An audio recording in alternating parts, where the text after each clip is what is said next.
I'm going to conquer Paris, this enormous city, in the next 100 Minecraft days, with my soldiers and all sorts of siege equipment. And let me tell you, me and my men have gone through a lot recently, and we're more deadlier than ever. I'm actually already on my way to Paris, in this fine war vessel of mine. Ah, I can already smell victory in this pleasant sea breeze today. What is the French Navy doing here? Did I think that I was going to take over Bordeaux, this puny town? They aren't firing though. Identify yourself. What's the reason for this blockade? I am Louis the 18th, brother of Louis the 16th. And hereby order you to stop your attempt to overtake this land right now. If you don't agree, I am first going to destroy your fleet, then burn down your peasantry village. That hasty-witted measle knows exactly that I've no choice but to comply. If you ask so nicely, I can't refuse. Enraged, I went back to my base only to discover that Louis had put up a watch station. Yeah, that would go against all my plans, and it went without saying that I started an attack on the watch station the next day. It seemed that Louis had known that as well, and he decided to face me head on. I had to admit that I admired the gesture somewhat. Despite the unfavorable weather, my men effortlessly stormed the station. Only Louis could escape, aided by the chaos of the battlefield. The next day, I let out my inner pyromaniac and set the watch station aflame. I also left Louis a little message in case he would come back. I have to admit that I really felt content with myself, and I went to bed. That changed when I woke up, only to see Louis rush towards the town with his sword drawn. At first I thought he had come to duel me, and I welcomed the challenge. Only when he deployed his army did I realize that the threat back then hadn't been an empty one. Desperate, I tried fighting off all his men, but I was simply drowned in their numbers. Louis burned down my fields, blew up my houses and killed most of my citizens. No matter how many times I threw myself at the enemy, it didn't make a difference. In the end, I could only watch in horror as even my bed was blown up and I found myself back in the accursed jungle.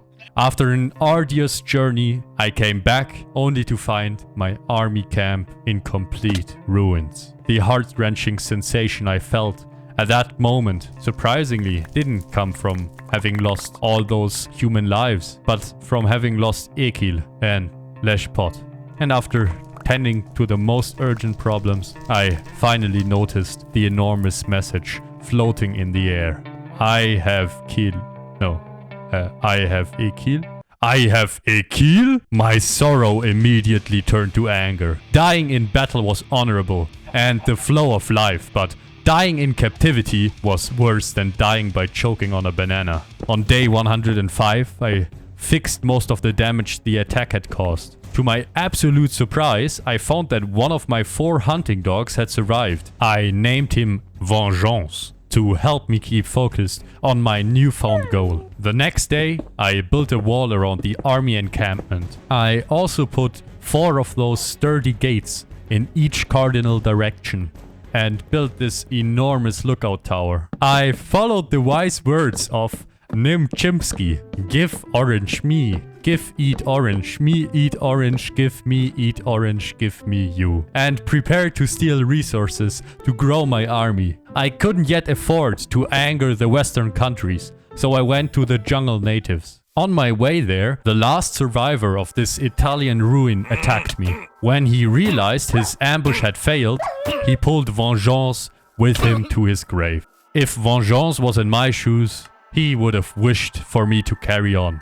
And so I did. Luckily, I found out that there was an entire village of natives in that jungle before I committed to the attack. With my troops, we wiped out their leader's hut pretty quickly, but as I had feared, they didn't have any valuables. I was about to retreat and call this raid a failure, but I accidentally fell in this sea of native warriors. After several tries, I finally got half of my stuff back and luckily all of my men. I then raided this nearby temple, which actually contained some loot. I had an awkward moment with one of my miners when he tried to sleep with me. I couldn't fault him for that. I had started the sleeping together trend to increase baby production after all. But, you know, I wasn't into that kind of thing. So, I built myself this house. You might be asking yourself, Leo, where's the freaking door? And let me tell you something. I don't need doors, because my citizens are way too stupid to get out of this hole. They'll be like, oh, I want to sleep. Maybe I'll sleep in the commander's bed. Oh no, I'm trapped in a hole and I can't get out. And if I eventually arrive, I'm going to tell them that I would actually love to give them a bed covered in dung and plutonium. On day 113, I hired a lot of miners and built an improved mating hall. I kid you not. When I woke up the next day, I found myself staring into the eyes of the town healer. After some failed attempts, I figured out how redstone works, and I now have an unbreakable design. In theory. I also made 2 of my fishers into miners, which pushed the already ridiculous mining speed even further. On day 115, I cleared up some problems with the courier and gave the love corner a roof. I made this chunk loader so my people wouldn't even get to stop working while I was away. The majority of the camp was now made up of miners, which meant that I would never have to worry about getting more precious metals. Still, my warehouse was now overflowing with cobblestone from all the miners. That's why I decided to build a trash can that would automatically dispose of cobblestone. And I quickly got a prototype working. When I scouted out the surrounding area, I found that the watch station was already remanned. And this enormous castle had sprung up seemingly from nowhere. I also got attacked by this group of Kermit-like frogs. And let me tell you, I'm booking sessions with my therapist right now. Luckily, they got entangled with a French knight and I escaped. In the meantime, the prototype of the cobblestone destroyer had done great work, and I expanded its capabilities the next day. The constant clicking of the redstone clock, paired with the flashing of items being burned, would provide a great place to sleep. On day 120, I destroyed the watch station once and for all, with only 3 lava buckets. I also found out that you could actually steal the enemy's siege equipment, and I went to the pirate base I had actually conquered in part 1 and got their cannons. The next day, I found the old man responsible for the warehouse in the trap I had set. But I just couldn't bring myself to make due on my threat. Although this cannon from the pirate island doesn't have any ammo, it would act as a deterrent. I tried to dabble in using water wheels to power a mine, but all my attempts failed. The only thing I could do was open up a new mine and get even more miners. A lot of ammo recipes need wool for some reason, so I captured some sheep. The next day I set out once again to find more siege equipment. I started a naval fight with this pirate ship anchored nearby, only to find out that a ballista kills you instantly. Like, why the frick do you die to an oversized toothpick, but not a solid ball of metal smashing into you at 500 kilometers per hour? For some reason, I thought that it would be a good idea to set the ship on fire, with the ballistae still on it. I baited the pirate crew around for the next days, but was never able to get to the captain's chest as new pirates continued to spawn in. The time wasn't all wasted though, as I found out that the nearby town, Bordeaux, was quite unprotected now that Louis' fleet was gone. When I dreamed of a Titan Kermit frog that night, I decided I should eradicate them, at least for my mental well-being. To my surprise, they were gone, and I instead had to settle on beating up everyone in a nearby supply camp. During the expedition to kill all the Kermit frogs, I had discovered a mine. The next day, I set out to loot it, and I killed this Teletubby chilling in a pond. Our numbers simply overwhelmed the garrison stationed at the mine. Bolstered by the easy capture, I descended down into the mine alone, and fell into the enemy's trap. But honestly, I didn't mind. This mine had been a gold mine, like a literal gold mine. The one stack of gold I found would be enough to build a second army division. Archers would simply not cut it in the long run, and especially not when attacking an enormous castle. One needed cannons, catapults, trebuchets, and a battering ram. So I hired all the siege engineers willing to join. Basically all siege vehicles, apart from cannons, were torsion based. So I went back down to my trusty spider spawner to get string. I then got some thick ballistae. And after fully equipping my new soldiers, I was ready to conquer my first city. The soldiers stationed at the coast of Bordeaux were kinda stupid, and I drowned the first and trapped the second in a boat. I knew that I couldn't conquer the city with my men in one fell swoop, like I usually did. This needed strategic planning. I first built this platform off the coast of the city. This would be the initial base. My men would revive as long as the healer stayed alive.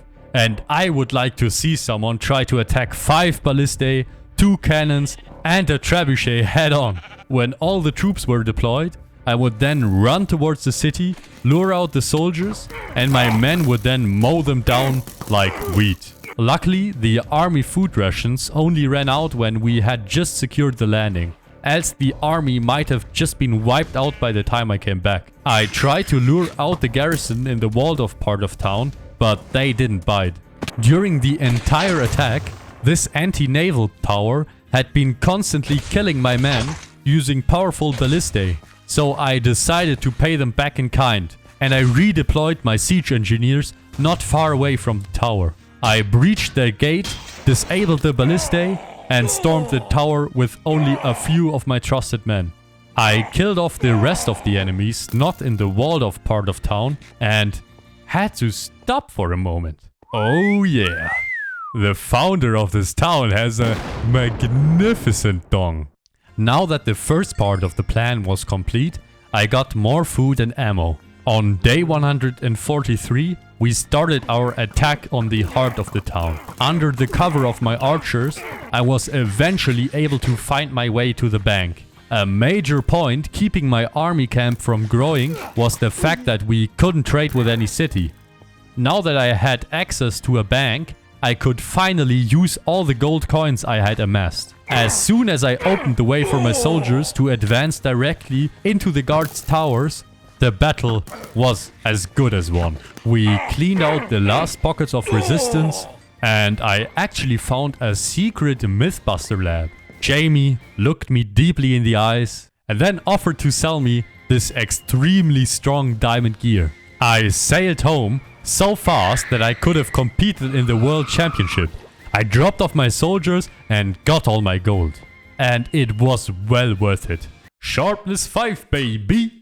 I spent the next days getting the army back in fighting order, further improving my gear and killing spiders. With some new ballistae and mending enchants, we were ready to take on the gigantic castle standing in our way. I set the forest surrounding the castle aflame to produce a CO2 influx and weaken their minds. I also prepared a battering ram to break open the gate, some cannons and a trebuchet. Finally, the day of the battle had arrived. No one would stand between me and Ekil.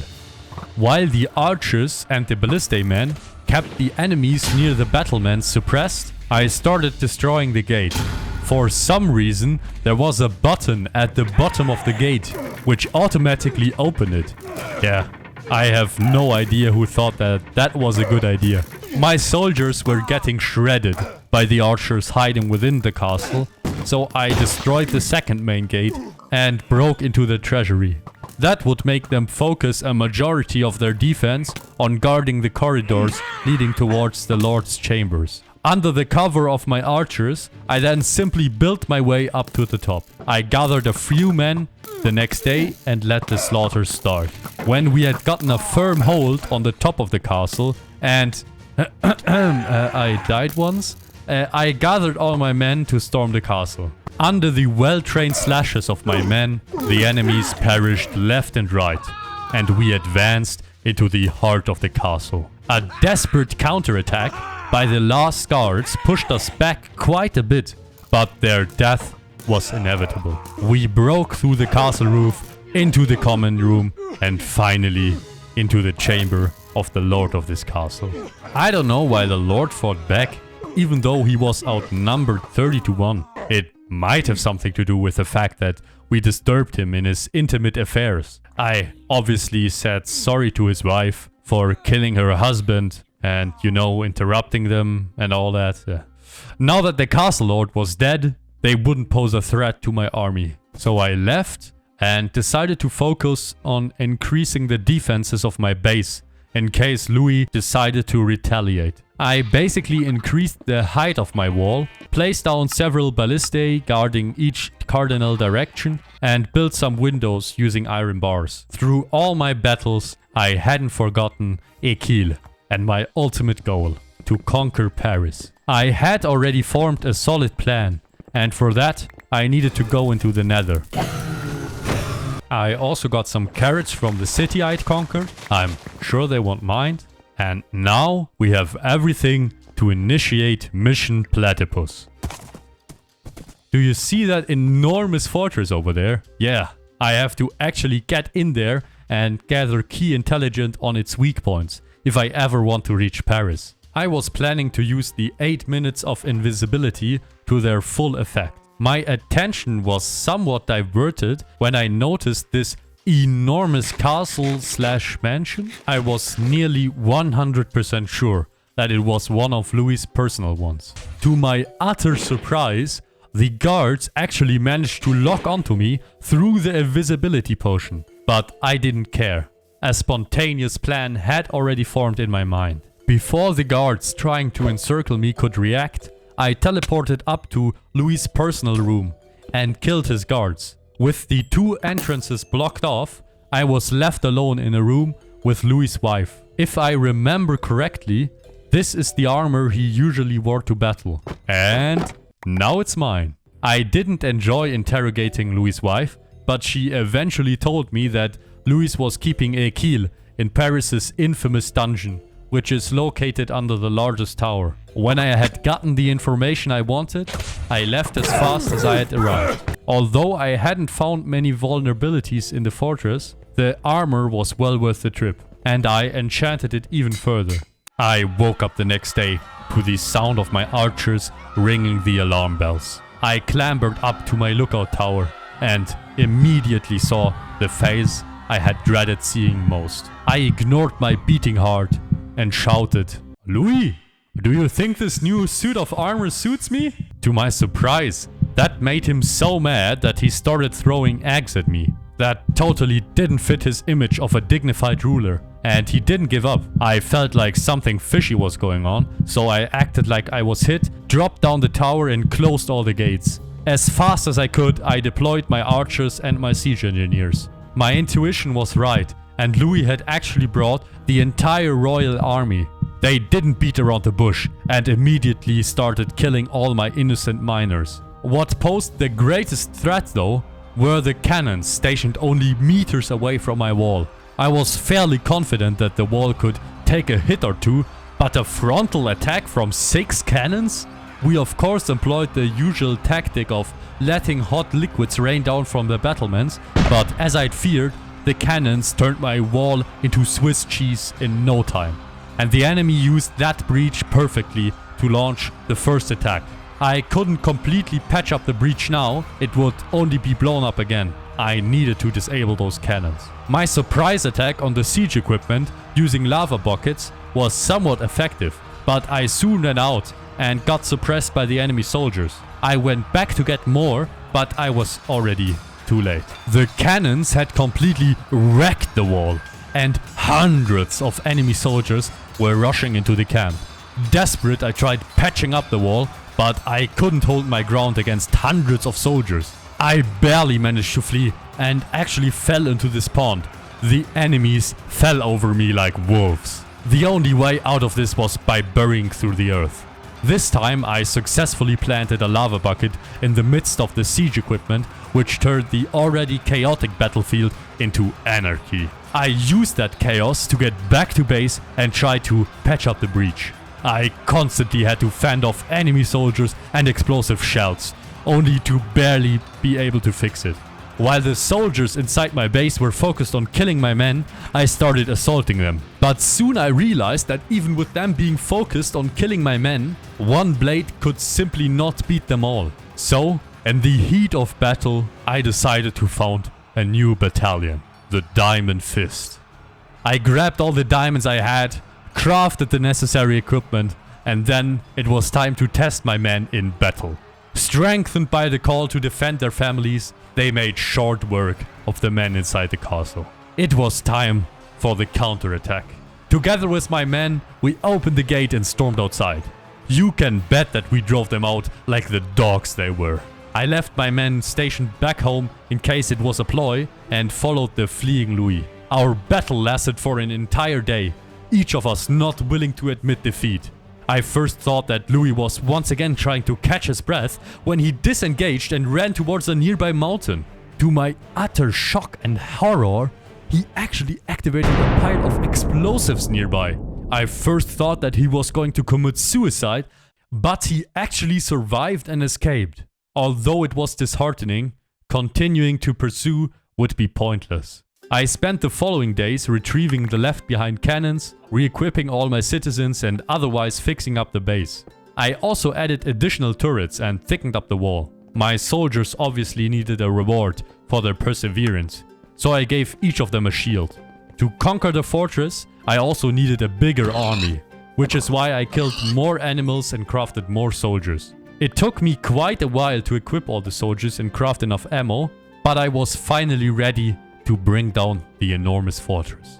I first took out this troublesome outpost, then started burrowing into the foundation of the base to get a sense of the layout. I spotted this giant trebuchet and quickly scurried out of my underground tunnel to destroy it. Now that the garrison of the fortress is thoroughly in chaos, I executed the second part of the plan. I initially planned to burrow my way up this tower, where I would then rain down ballista bolts, but the focus fire of the archers was way heavier than I expected.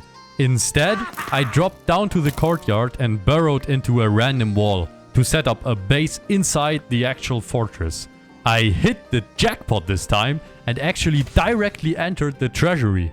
And after getting all the nice loot, we stormed the courtyard and their main tower. I set up a few cannons to keep them suppressed, and just before launching the attack, the food ran out. So I first had to disable all the siege equipment one by one, as it posed too much of a threat to my men. I then burrowed my way back out and got the food. Under the cover of my men, I bashed down the gate guarding the inner part of town. An explosion actually opened the way to a wicked dungeon, but Ekil wasn't kept there. While going through the houses, I actually stumbled upon the lord of the castle, the infamous Brooklyn. His name alone would strike fear into the heart of any knight. I just let him bash his sword against my shield, which would then make him fall down the stairs. And after ages, he finally broke his neck on a tumble. His wife didn't seem to like that and she attacked me. Her shouts were sort of masculine, but I only restrained her nonetheless. I also gave her daughters a sincere apology. Seemed like I had to do that a lot recently. And continued my search. Slowly, I made my way through the last unexplored tower. I can't describe to you the jubilation I felt when I heard the barking of dogs. I followed the sound only to find one of my unnamed hunting dogs. Wait, I can still hear another dog. Maybe... no. It's just another unnamed dog. I'm happy, but am I? Ah, don't look at me like that. I like all of my dogs equally. I just have a soft spot for Ekil. I was kinda surprised when the two of them had a baby right in front of me after I rescued them, but hey, I don't judge. It's just a bit weird. You know, Ekil wouldn't do something like that. I resurrected all my men, and I can already envision hundreds of uses for this poison gas I found.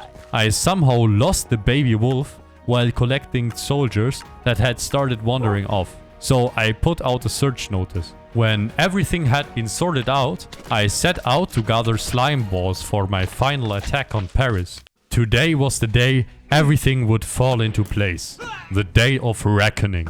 I first took care of the guards stationed outside the town and started deployment of the troops. I did that just in time as well, as Louis actually started dropping explosives on our position. Luckily, the archers managed to drive him off. I continued fortifying my position, using all the siege equipment I had, all to make it look like I was going to attack them head on. Finally, I towered my way up under constant fire from the ballistae. One of the potions I had stolen from the castle actually came in clutch when I had to get back to the ground to get the rest of the materials. My redstone engineer IQ is already close to 10, but building redstone while being bombarded by Louis' cannons was borderline impossible. After days of constantly having to patch up my little platform, I had finally finished this masterpiece. It was time to execute mission. I have a freaking plane! Holy frick, I'm actually flying!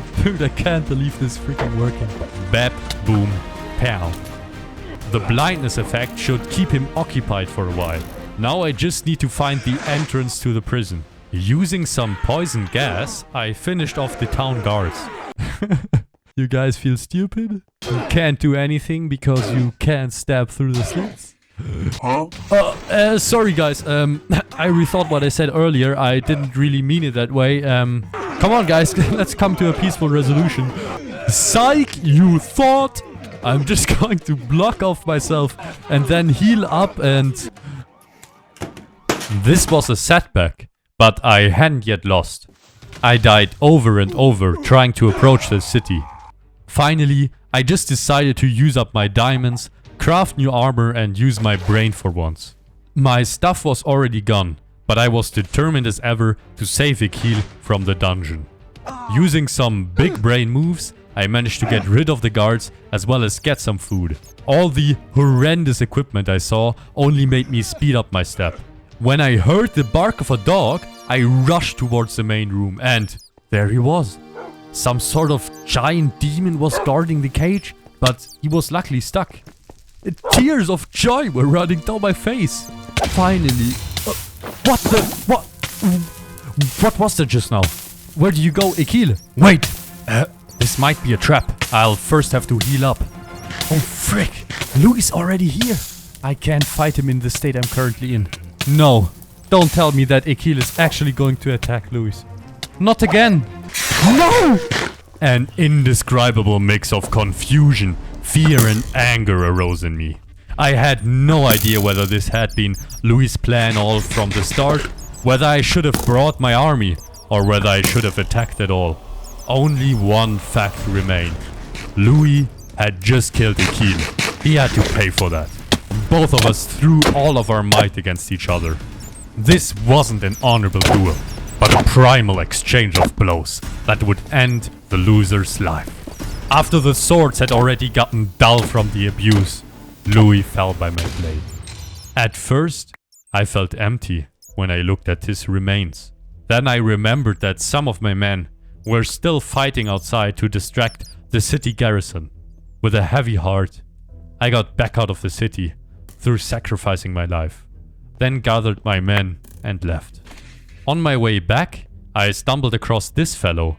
The only explanation I could come up with why the guy was left there is that it was the baby wolf I had lost previously. It's kind of ironic that being lost saved his life. Back home, I created him his little dog hut and promised myself that I would never let harm come to him. I would even forget all my wishes of world domination. I named him Like, by the way. Hey guys, editing Leo here. I just found out that the dog is most likely a wolf I abandoned in part 1 during my chicken search. So, yeah, kinda sad and happy at the same time. I don't know. Join the Discord if you want to be part of the next video. Link is in the description. If you're still watching, let me tell you a secret. We didn't land Louis' explosive escape on the first try. 3, 2, 1, 0.